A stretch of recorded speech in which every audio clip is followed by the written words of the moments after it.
ফরিদপুরে ২০১৯ সালে easy bike চালক শওকত মোল্লাকে নৃশংসভাবে হত্যা করে দুর্বৃত্তরা। বৃহস্পতিবার এই হত্যা মামলার রায় ঘোষণা করে আদালত। রায়ে ৫ আসামিকে মৃত্যুদণ্ড দেওয়া হয়েছে।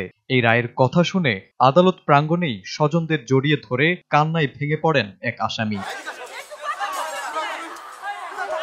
এদিন দুপুর ১:৩০টার দিকে ফরিদপুরের অতিরিক্ত জেলা ও দায়রা জজ আদালতের বিচারক মোহাম্মদ মাকসুদুর রহমান এই রায় দেন।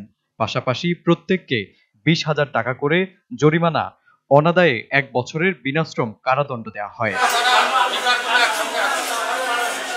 ২০১৯ সালের ১৪ই নভেম্বর বিকেলে ইজি বাইক নিয়ে বাড়ি থেকে বের হন শওকত মোল্লা।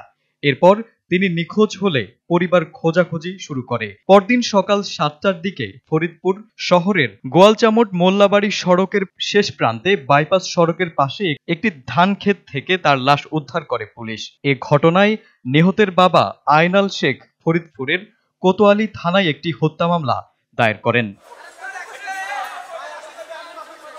মামলার রাষ্ট্রপক্ষের আইনজীবী অ্যাডভোকেট চৌধুরী জাহিদ হাসান জানান, ইজি বাইক চুরির উদ্দেশ্যে চালককে হত্যার অভিযোগে দায়ের করা মামলায় দীর্ঘ শুনানি ও সাক্ষ্য নেওয়া শেষে আদালত এই রায় দেন।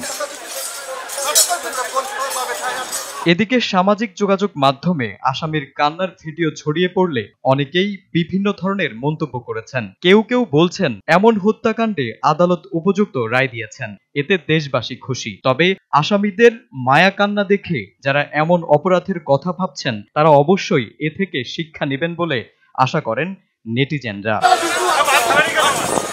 Desk report, ATN Bangla.